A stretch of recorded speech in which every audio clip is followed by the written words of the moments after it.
As the 20th century drew to its close and our new century began, the battle over the world economy intensified.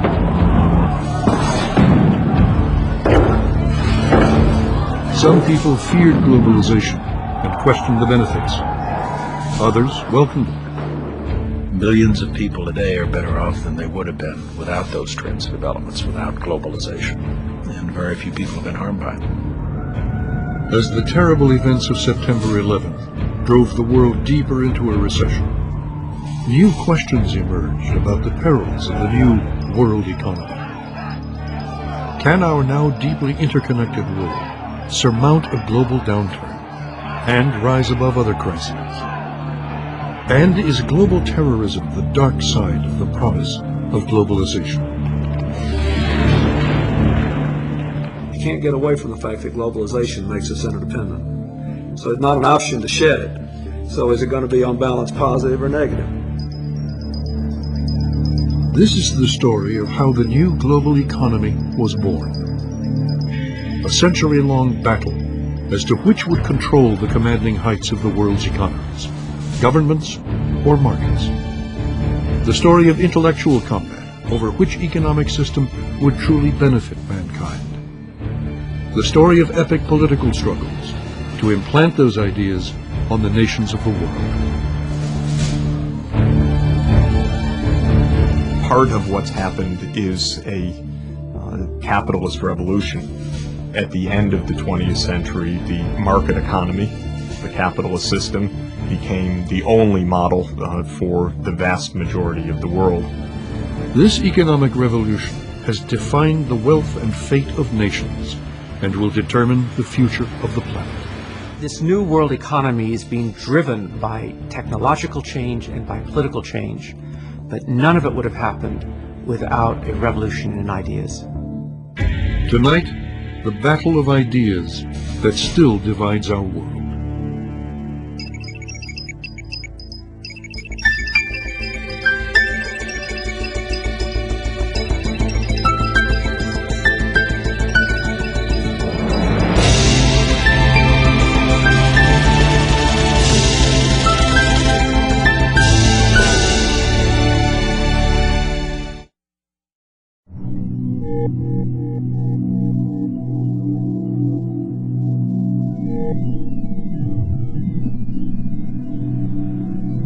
No economic idea has shaped the era of globalization more profoundly than a belief in free, open markets.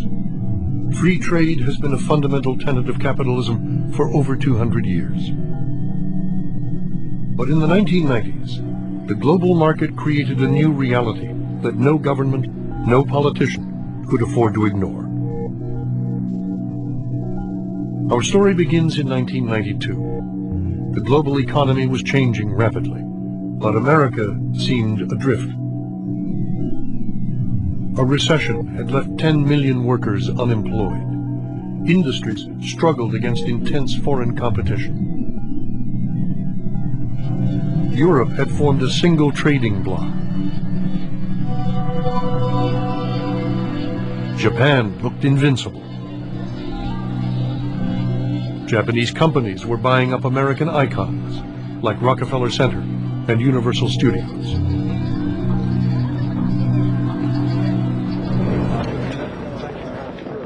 In the 1992 presidential campaign, Arkansas Governor Bill Clinton claimed he could get America back on track. Have a nice day, sir. Thank you. Appreciate you. Have a nice day, Governor. He drew crucial support from America's labor unions and seemed to promise workers protection against global competition. Again, look at what our competitors do. Meet the competition. Look at what the high-wage countries do. Look at what Germany does. Look at what Japan does. That's what you got to do. And you'll stand up against the good old boys to do that, huh? Absolutely. Good luck to you. What's the purpose of having a country if you're going to let it go down the drain? I don't know. Why have we been doing that? You got my vote. Hey, Governor, don't forget the federal employees too, okay? Thank you. Yeah, my vote. But at a meeting with Wall Street financiers, Clinton had discussed a different agenda, an agenda some of his core supporters adamantly opposed. Financial markets wanted to rein in government spending, cut the deficit, and embrace free trade. Without these policies, they thought America's economy wouldn't recover. Over dinner in an exclusive restaurant, Clinton tried to persuade some of Wall Street's most seasoned executives that he saw the world as they did.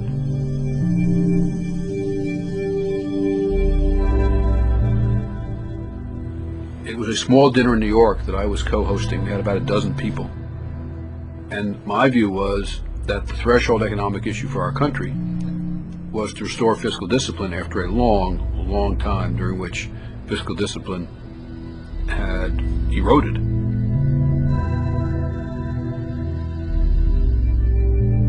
I could see that Rubin and the others that were there in this rather dark place where we had dinner at night were kind of looking and saying, you know, can this guy from Arkansas be president? What could he possibly know enough about the economy to do it? After that meeting, I thought to myself that this was a man who cared about what I at least thought we needed to care a great deal about. Now, on the issue of trade, he clearly believed in trade liberalization, and that clearly has been a dividing line in the Democratic Party, was then, is now.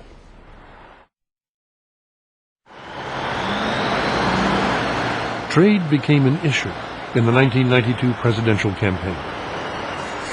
Republican President George Bush had negotiated a treaty that would allow unrestricted flows of trade and investment between the U.S., Canada, and Mexico.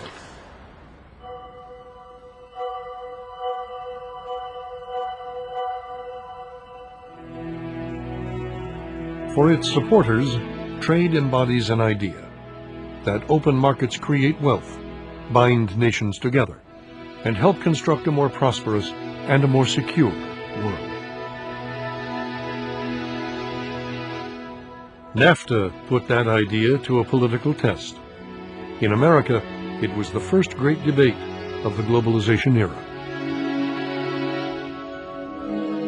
You implement that NAFTA, the Mexican trade agreement, where they pay people $1 an hour, have no health care, no retirement, no pollution controls, et cetera, et cetera, et cetera, and you're going to hear a giant sucking sound of jobs being pulled out of this country. Ross says, with great conviction, he opposes the North American Free Trade Agreement. I am for the North American Free Trade Agreement. My problem with Governor Clinton, once again, is at one time he's going to make up his mind, he sees some merit in it, but then he sees a lot of things wrong with it. And then the other day he says he's for it, however, then we've got to pass other legislation. When you're President of the United States, you cannot have this pattern of saying, well, I'm for it, but I'm on the other side of it. I am the one who's in the middle on this. Mr. Perot says it's a bad deal. Mr. Bush says it's a hunky-dory deal. I say, on balance, it does more good than harm if we can get some protection for the environment so that the Mexicans have to follow their own environmental standards, their own labor law standards, and if we have a genuine commitment to re-educate and retrain the American workers who lose their jobs and reinvest in this economy.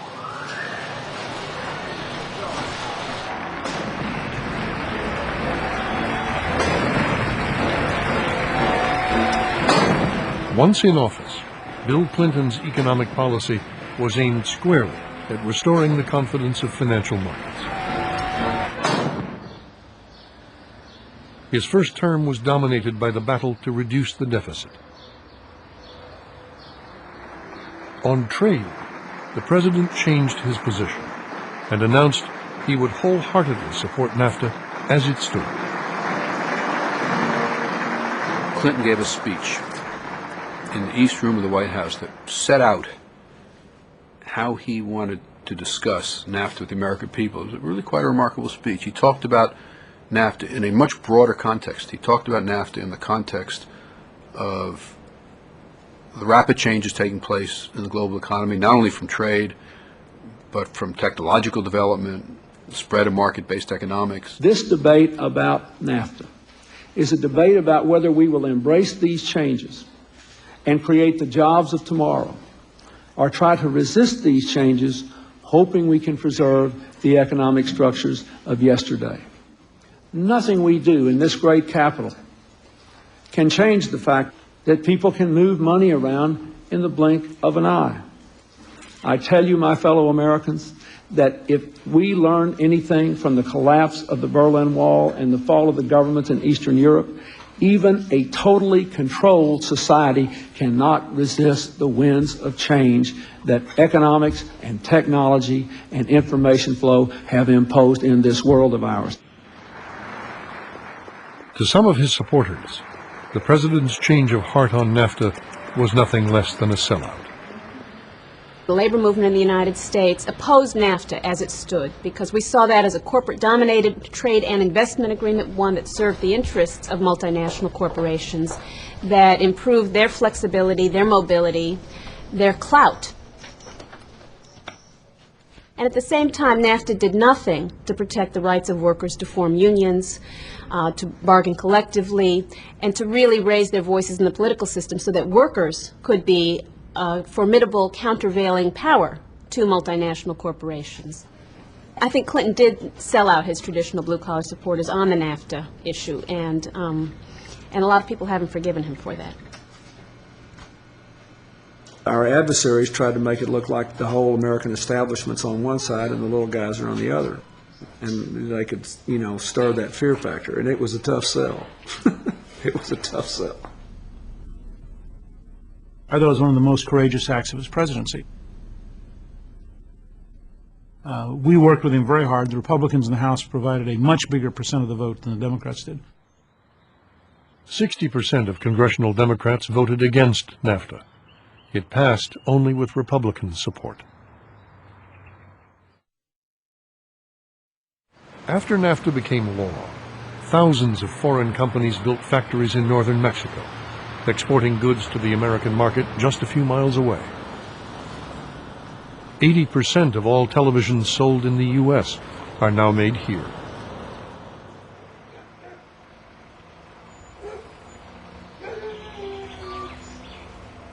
Nearly 1 million workers found new jobs along the border in northern Mexico.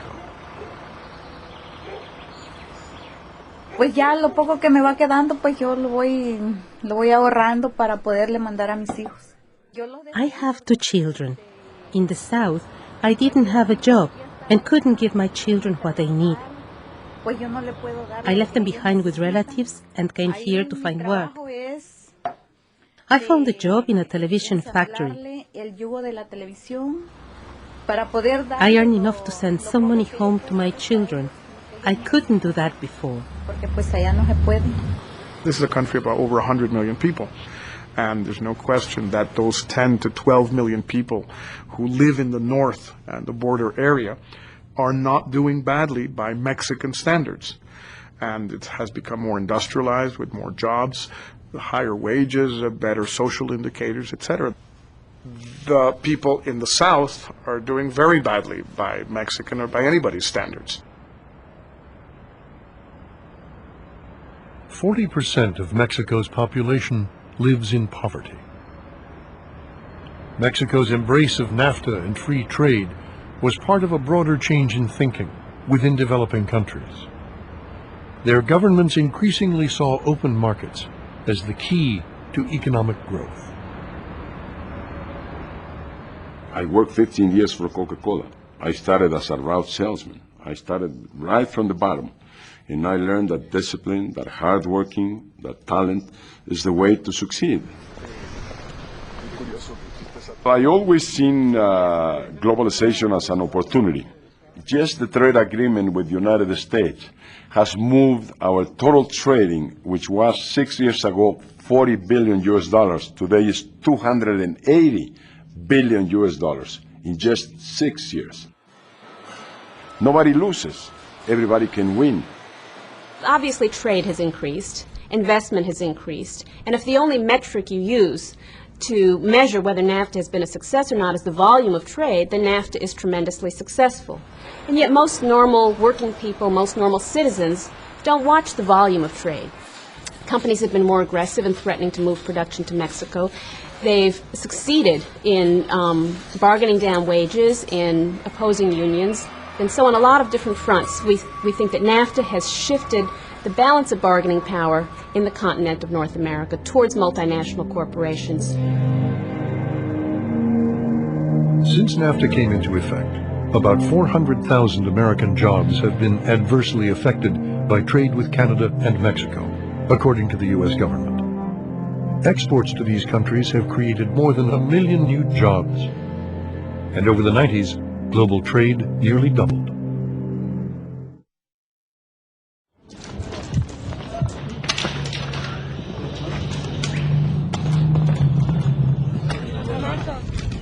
The very day NAFTA came into effect, the Zapatista rebels launched an uprising in southern Mexico.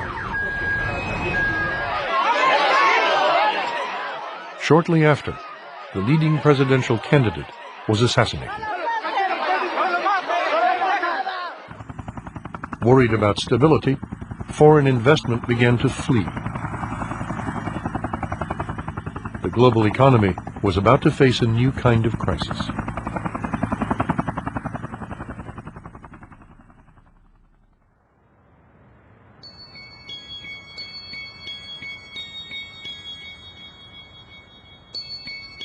Christmas vacation, I was fishing down the British Virgin Islands, and Larry Summers called me, and he said, there's some problems in Mexico I'd like you to know about. And I thought to myself, that it was nice of Larry to call on the one hand. On the other hand, I'm on vacation, and Mexico today, there'll be some other country tomorrow, and I don't know why this can't wait till I get back. Well, it turned out that this was not just another country, it was a very, very serious matter.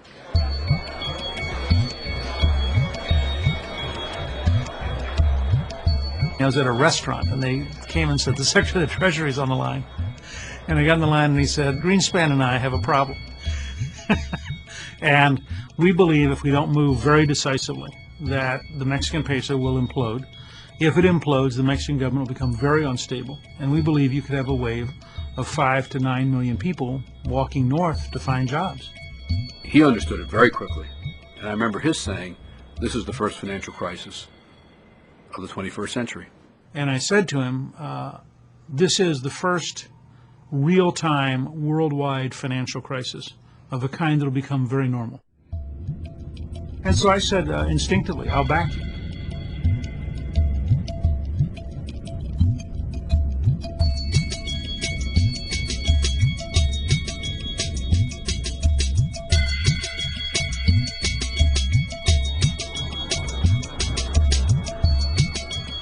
It was fascinating because we had Mexico, which we really did think was facing default, and we had enormous political problems. Accomplishing what we felt we needed to accomplish to support Mexico, to try to prevent this from happening. And we all knew that while we believed the program we were recommending was right, there was some risk it wouldn't work.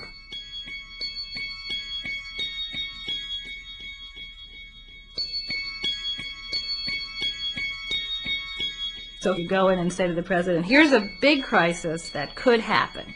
I mean, we can tell you something to do about it. We can't tell you it's going to work. It's very risky. And we know that it's extremely unpopular, but we think you should do it anyway. Somewhere between 5 and 10 minutes, I listened to all this. I said, well, this is a no-brainer. We got to do this. If we don't do this, Mexico will certainly fail. Then the borders will be flooded with illegal immigrants who are starving and need food and a job. We'll have an enemy on our southern border, people that will remember when they were down and they were in need, we were not a good neighbor, and we will pay hugely for that. All over the developing world, people who look at us and think that we are smug and rich and unresponsive and don't care about anybody else will have all that confirmed. If we help, at least people will know we tried in a good cause, and it will resonate throughout the developing world. The bailout worked. Mexico paid back the loan early. For some, the intervention set a dangerous precedent, protecting big investors from risks they had willingly taken.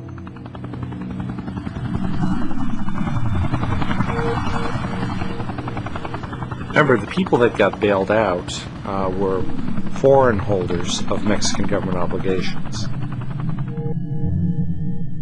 In a sense, we were trying to bail out our own citizens. But it signaled to banks and other rich investors that the U.S. Treasury at that time was going to adopt a bailout policy. People who take risks should bear those risks. They got the reward for them. They should take the downside. As the Mexican crisis made clear, technology had transformed financial markets. Money could literally be moved across borders in seconds.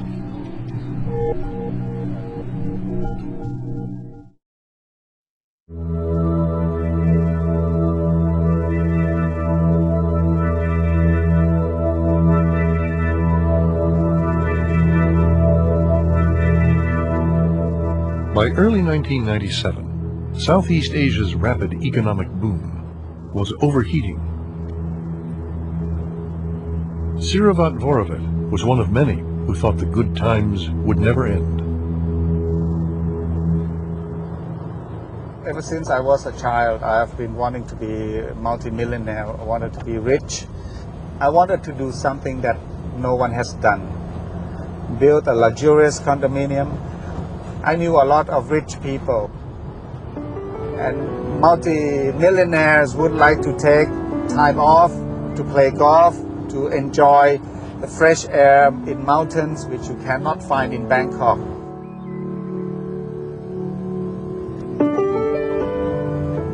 I looked at the golf course. It was designed by Jack Nicklaus. I put my effort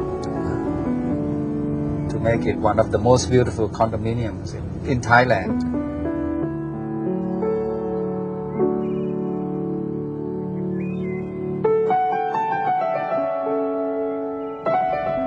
Still today, the mountains in the background with a fairway and a lake in front of the condominium. It's really beautiful. People were just buying apartments and condominiums just like they were gambling. They were tempted by this easy money. They were tempted by this easy profit. During the 90s, Thailand had opened up its capital markets. For the first time, local businesses could borrow money from foreign banks, which offered lower interest rates. People would come and knock on your door and plead with you to borrow money, be they European banks or Japanese banks. They came and begged us to borrow from them. In just 4 years, loans to Thai businesses had tripled to over $200 billion. American and European governments encouraged the inflow of money. Oh yeah, we were strong advocates of opening up capital markets and the benefits that could flow therefrom, but we were also strong advocates at the same time, because we recognized the Thai, of developing the banking systems, developing capital markets, and developing regulatory systems, none of which is easy.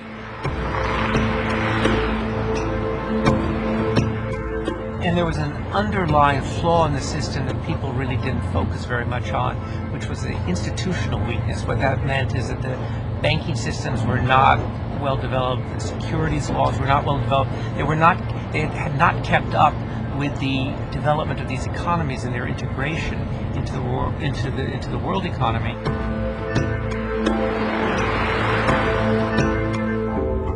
Thailand's central bank had kept its currency artificially high, fueling the speculative bubble. The International Monetary Fund, which acts as a bank of last resort to countries in financial trouble, began to worry that Thailand was heading for a fall. I went to Bangkok in May 1997. It was full of cranes everywhere, and it looked like the boom would never end. But there were very weak banks who were lending against the security of those buildings which were never going to be filled. Muangthong Thani was a sign of the times, a new city built from scratch for 700,000 people. It was meant to be bigger than Boston, but almost no one was moving in.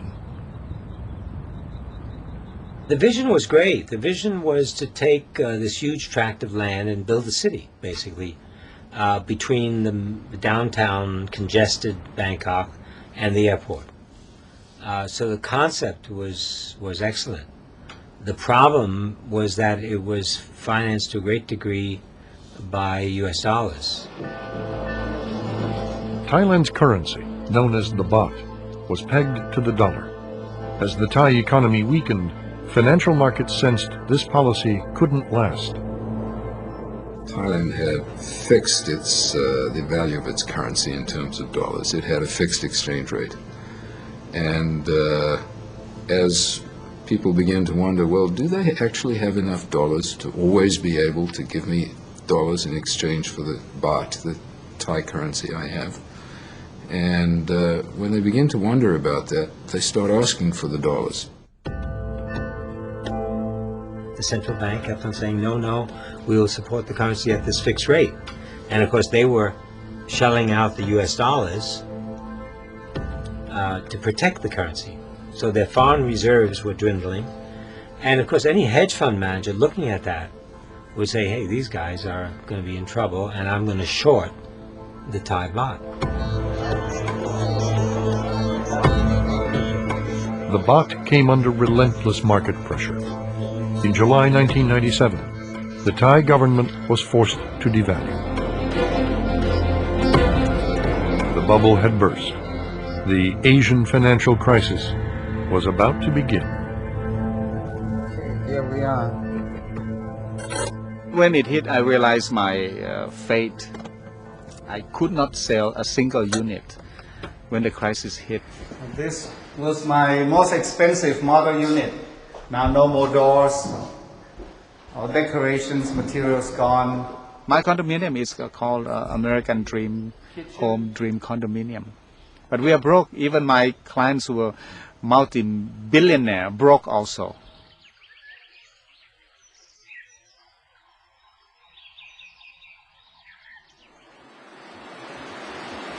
The economic shock reverberated through all levels of Thai society.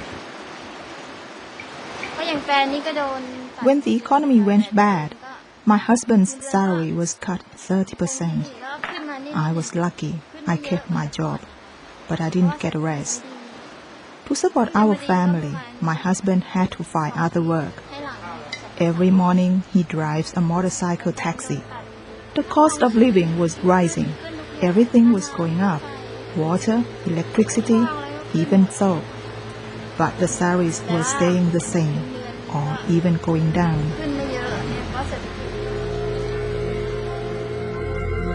With its economy in a virtual free fall, Thailand received an emergency rescue loan from the International Monetary Fund.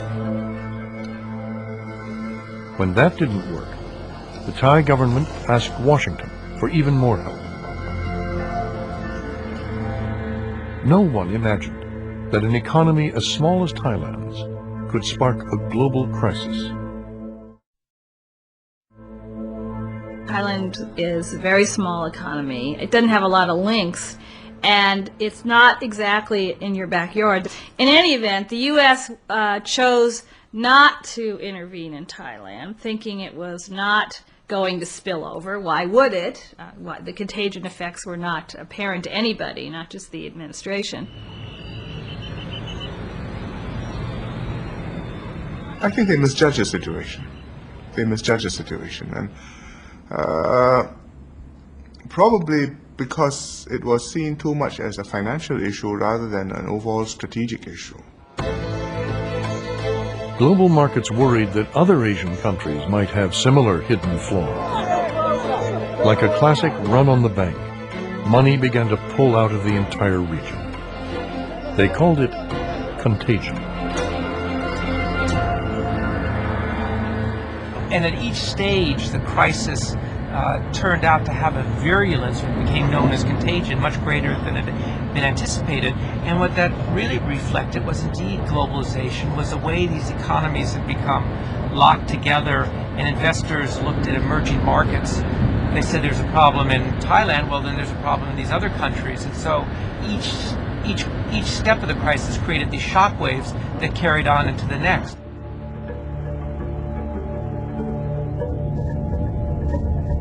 Contagion spread to Thailand's neighbors. Malaysia's economy had seemed stable. Suddenly, it too was facing relentless pressure from global markets. We have the currency going down and down and down, and we have the stock market doing the same. And we felt totally helpless. We feel that there is no way we can recover. So, I mean, the feeling is really very bad, very frightening.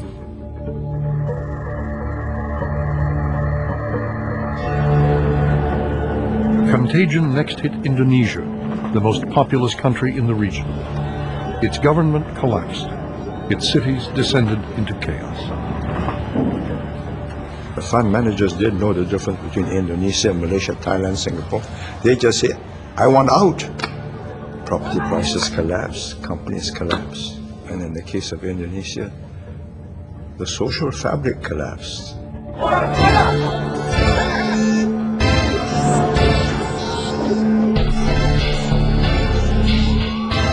Churches have been burned, mosques have been attacked.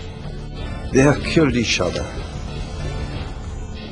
And it's all the fallout of an economic collapse. This was a new kind of financial crisis, unlike anything the International Monetary Fund had ever encountered. The IMF organized huge loans for Indonesia and other Asian nations, on the condition they cut government spending, raise interest rates, and eliminate corruption. You are the doctor going in to deal with a very sick patient. The public blames the doctor for the fact that the patient is sick, but the patient was sick to begin with.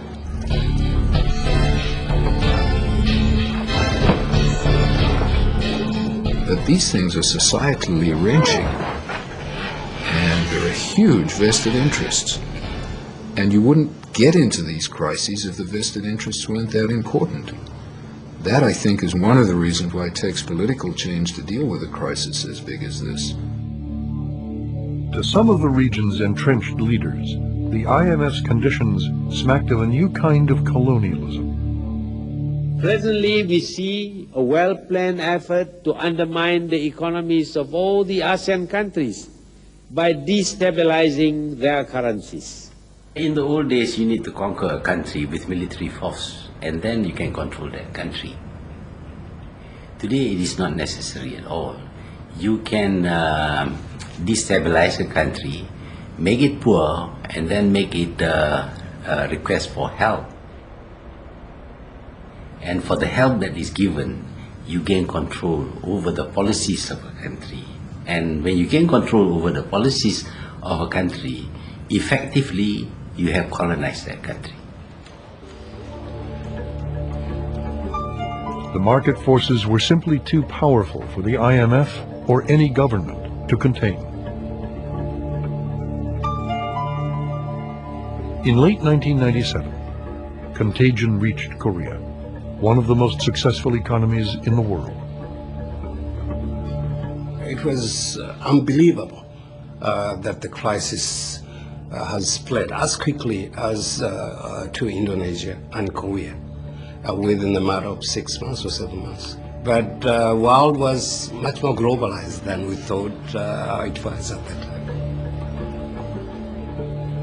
In the last week of December of 1997, the 11th largest economy in the world, which was Korea, had, roughly speaking, 4 billion of reserves left and was using reserves at the rate of $1 billion a day. Well, it didn't take a great deal of quantitative insight to see that that was not a long-term viable situation.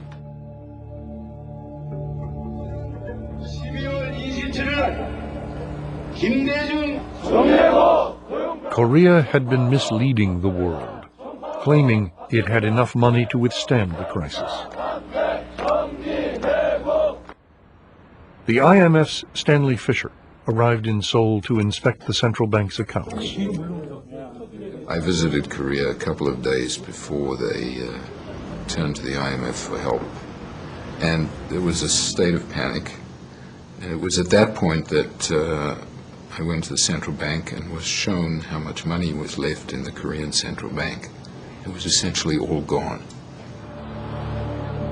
Korea was about to default on its loans from Japanese and Western banks. Pressured by their governments, the banks agreed to share some of the pain. They rolled over their loans. Korea was then given the largest bailout in history.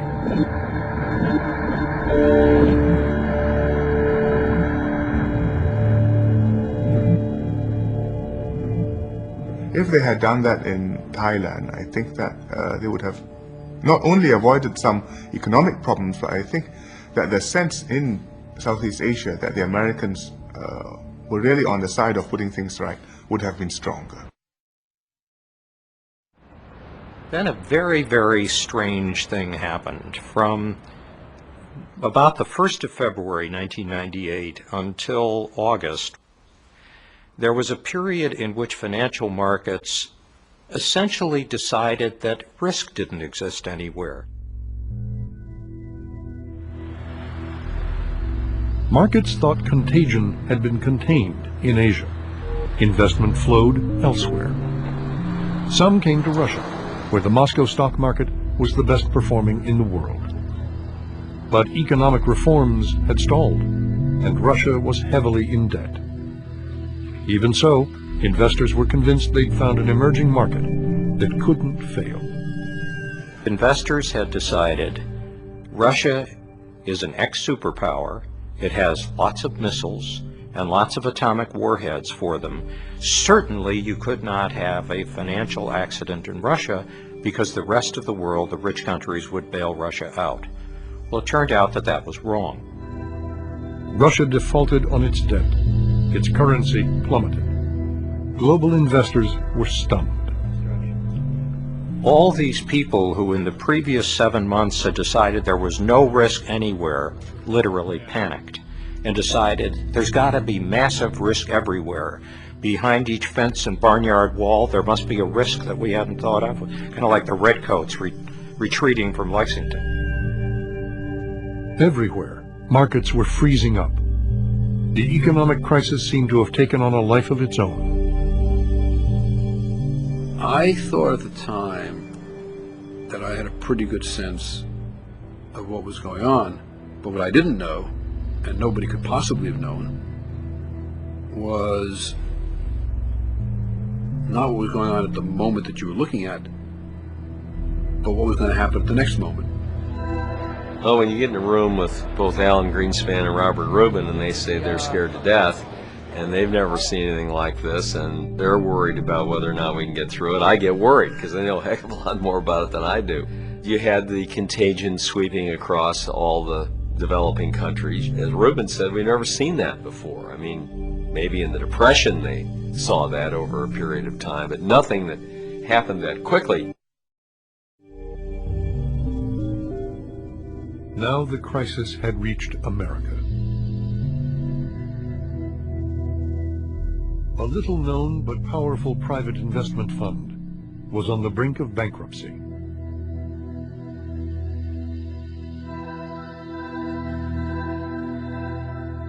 Long-Term Capital Management, or LTCM, directly controlled $100 billion of global assets and indirectly more than $1 trillion.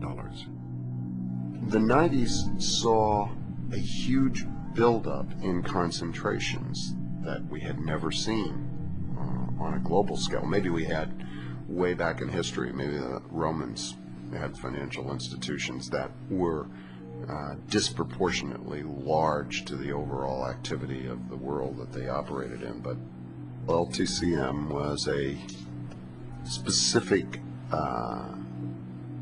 type of hedge fund. They were involved, whether it was the Singapore Exchange, the Tokyo Stock Exchange, the London Stock Exchange, the New York, there was no market that they weren't maybe the largest player or close to the largest player.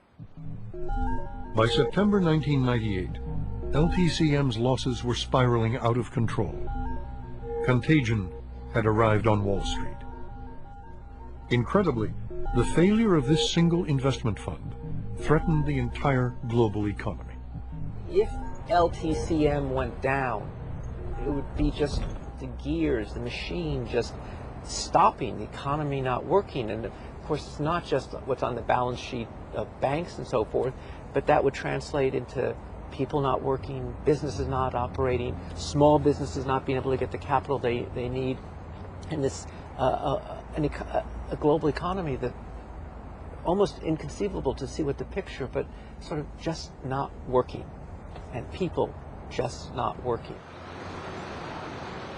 The New York Federal Reserve summoned representatives of major U.S. and European banks to an urgent meeting. John Corzine, then at Goldman Sachs, was among them.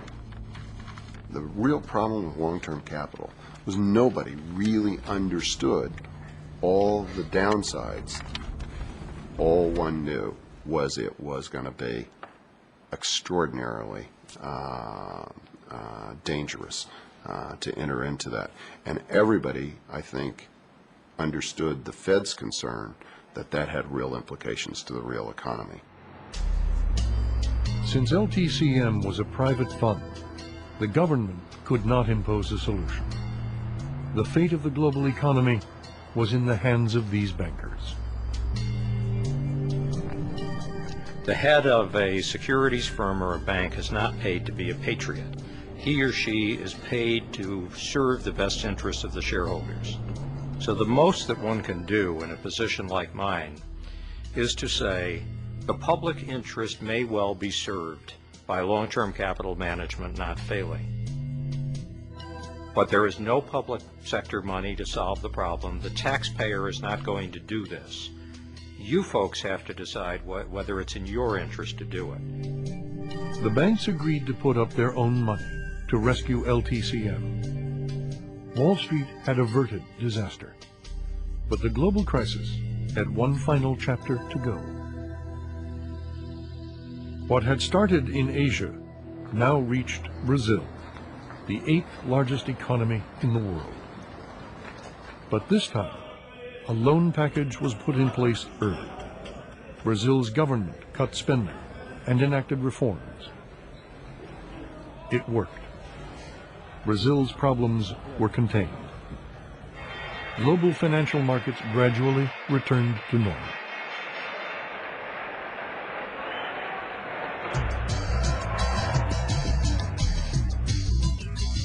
It's not clear when you would say it ended, but what happened was that the countries that actually took ownership of reform, Korea, Thailand, Brazil, began to reestablish stability in their financial markets, and their economies started to recover. And after a while, there came a point we began to feel maybe we're past the crisis. Then a little bit past that, we said, you know, it does look like we are past the crisis. And finally, we got to the point where we said, well, we think this is over. The world economy had survived the first crisis of the globalization era, but millions of ordinary people had paid the price. And that's the unfortunate part of so-called globalization, because such negative effects can come very fast. It takes decades for a country to grow up, and all of a sudden it disappears.